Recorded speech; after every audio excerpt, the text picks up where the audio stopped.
नमस्कार, मी राधिका आणि आज आपण या व्हिडिओमध्ये बघणार आहोत स्वामी विवेकानंद या लेसनचे क्वेश्चन आन्सर्स. तर लास्ट व्हिडिओमध्ये आपण हा लेसन एक्सप्लेन केलेला होता. आज आपण याचे क्वेश्चन आन्सर्स आणि ग्रामर एक्सप्लेन करणार आहोत. तर चला व्हिडिओला सुरुवात करूया.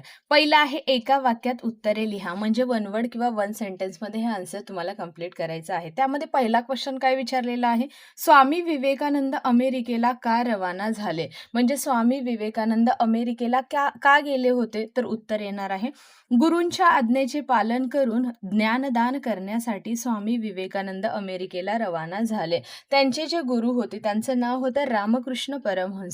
त्यांनी त्यांना काय दिली होती? आज्ञा म्हणजे ऑर्डर दिली होती. सो त्यांच्या ऑर्डरचं पालन करण्यासाठी ते कुठे गेले होते? अमेरिकेला. का? कारण ज्ञानदान, त्यांच्याकडे जे नॉलेज होतं, त्यांच्या जे गुरूंनी त्यांना नॉलेज दिलेलं होतं ते इतर लोकांपर्यंत पोहोचवण्याचं काम कोणाला करायला सांगितलेलं होतं? तर स्वामी विवेकानंदांना.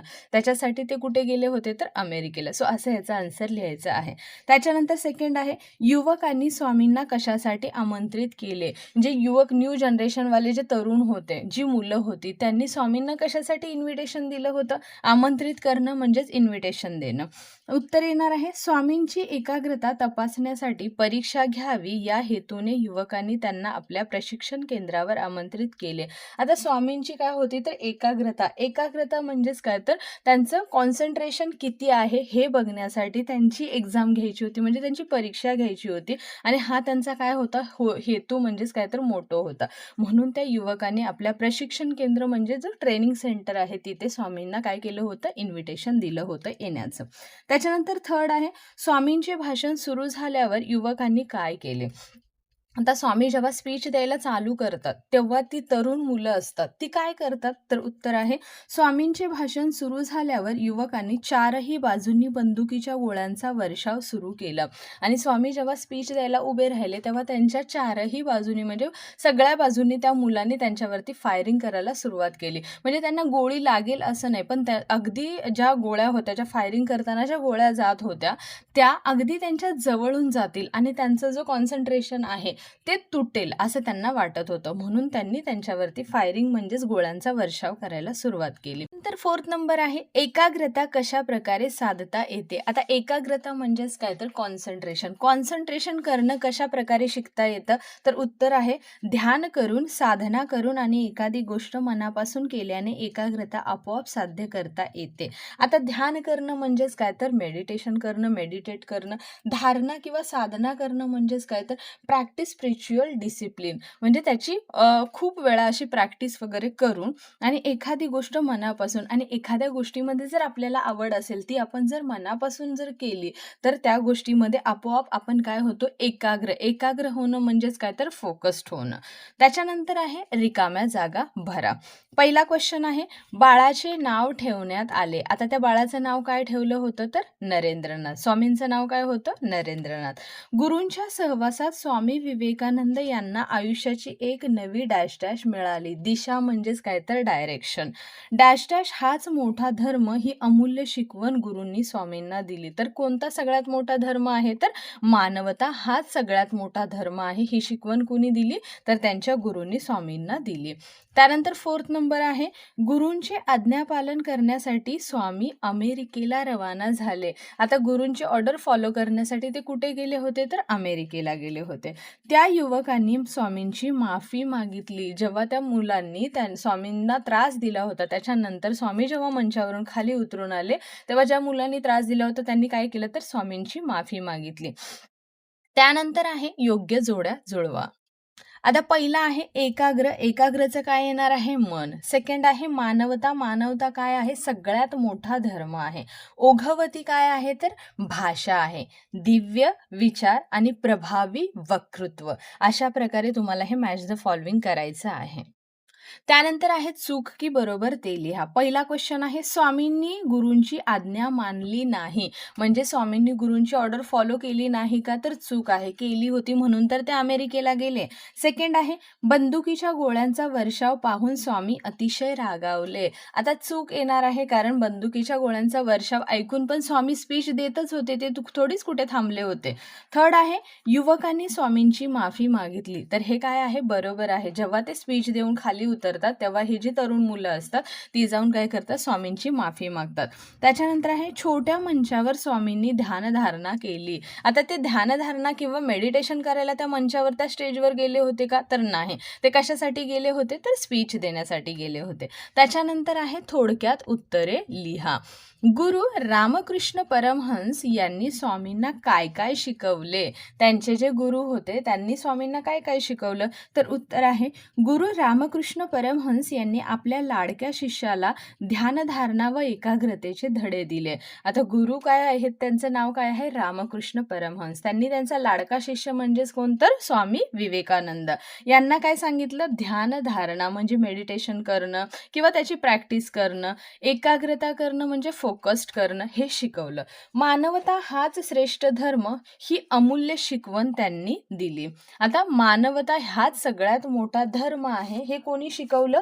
तर त्यांच्या गुरूंनी शिकवलं. व स्वामींना जगाला मार्गदर्शन करण्यासाठी तयार केले. आणि आता स्वामींना कशासाठी त्यांनी तयार केलं होतं? तर जगाला मार्गदर्शन करण्यासाठी, जगाला मोटिवेट करण्यासाठी स्वामींना तयार केलेलं होतं. कोणी? तर त्यांच्या गुरूंनी. सो अशा प्रकारे याचा आन्सर लिहायचा आहे. त्याच्यानंतर सेकंड आहे अमेरिकेतील प्रशिक्षण केंद्रावर स्वामींची परीक्षा कशा प्रकारे घेण्यात आली? म्हणजे अमेरिकेमध्ये जे ट्रेनिंग सेंटर होतं तिथे स्वामींची एक्झाम कशी घेतली गेली त्या तरुण मुलांनी? तर उत्तर येणार आहे नेमबाजीचे प्रशिक्षण देणाऱ्या युवकांनी स्वामींना मंचावर भाषण करण्यास सांगितले. आता जिथे ट्रेनिंग सेंटर होतं तिथले जे प्रशिक्षक होते त्यांनी काय सांगितलं स्वामींना की तुम्ही स्वामी स्टेजवरती जाऊन, मंच म्हणजेच काय तर स्टेजवर जाऊन तुम्ही भाषण म्हणजे स्पीच द्यायला चालू करा. स्वामींनी भाषण सुरू करता चारही बाजूनी बंदुकीच्या गोळ्यांचा वर्षाव सुरू केला. आणि जेव्हा स्वामी स्पीच द्यायला चालू करतात तेव्हा चारही बाजूनी ते काय करतात? तर फायरिंग करतात. काही गोळ्या स्वामींच्या अगदी जवळून गेल्या आणि त्याच्यामधल्या काही ज्या गोळ्या होत्या त्या काय झाल्या? तर स्वामींच्या अगदी लागून म्हणजे जवळून गेल्या. तरीही स्वामींची एकाग्रता भंग पावते का याची त्यांनी परीक्षा घेतली. आता तरी म्हणजे जवळून गेल्यावरती तरी त्यांचा फोकस तुटतो आहे का त्यांच्या कामावरून हे त्यांना बघायचं होतं. अशा प्रकारे त्यांनी काय केली? तर स्वामींची परीक्षा घेतली. त्याच्यानंतर थर्ड नंबरचा क्वेश्चन आहे घडलेल्या घटनेचा स्वामी आणि युवकांवर काय परिणाम झाला? आता हे जे घटना घडली त्याचा स्वामींवरती आणि त्या मुलांवरती काय इफेक्ट झाला? तर उत्तर आहे गोळ्यांचा वर्षाव होऊनही स्वामींची एकाग्रता जराही भंग पावली नाही. आणि एवढं फायरिंग होऊन सुद्धा स्वामींचा जो फोकस्ड होता तो जरा पण तुटला नाही म्हणजे भंग पावला नाही.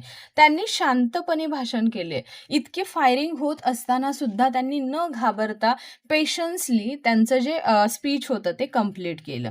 स्वामींची ही एकाग्रता पाहून युवकांना स्वतःच्या कृत्याची लाज वाटली. आणि स्वामींची ही एकाग्रता म्हणजे स्वामींचं फोकस्ड असणं हे बघून ज्या मुलांनी हे काम केलं होतं त्यांना स्वतःच्याच कामाची लाज वाटली.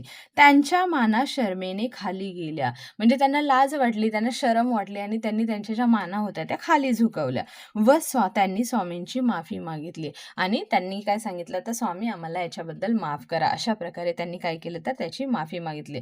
असा स्वामींवरती आणि मुलांवरती परिणाम झाला आहे. हे उत्तर तुम्हाला लिहायचं आहे. त्यानंतर फोर्थ नंबर आहे युवकांची मान शरमेने खाली का गेली? म्हणजे जे युवक होते, जे तरुण होते फायर करणारे, त्यांच्या माना लाजेने खाली का गेल्या? तर उत्तर येणार आहे बंदुकीच्या गोळ्यांचा वर्षाव होऊनही एकाग्रता भंग पावली नाही. म्हणजे त्यांनी एवढ्या जवळून स्वामींच्या फायरिंग केलं तरी पण स्वामींचा फोकस जराही हलला नव्हता व त्यांनी शांतपणे भाषण पूर्ण केले. आणि त्यांचं जे स्पीच होतं ते त्यांनी अगदी शांततेत म्हणजे असं काही आजूबाजूला होते हे न दाखवता त्यांनी खूप शांततेत त्यांचं स्पीच पूर्ण केलं होतं.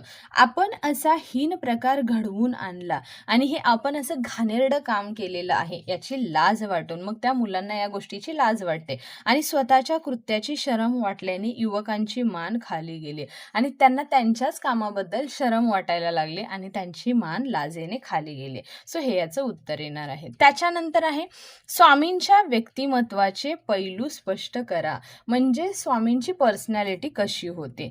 स्वामी विवेकानंद यांची बुद्धिमत्ता, ओघवती भाषाशैली, प्रभावी वक्तृत्व, अढळ एकाग्रता व ध्यानधारणा, किंवा ध्यानसाधना हे त्यांच्या व्यक्तिमत्वाचे पैलू होते. मनापासून केलेल्या साधनेमुळे त्यांची एकाग्रता अभंग राहत असे. म्हणजेच काय, तर स्वामी विवेकानंद यांची बुद्धिमत्ता कशी होती, म्हणजे त्यांचं नॉलेज वगैरे कसं होतं. ओघवती भाषाशैली म्हणजे सर्वांना इझिली त्यांचे जे बोलणं आहे, त्यांचे जे विचार आहे ते पटत होते, समजत होते.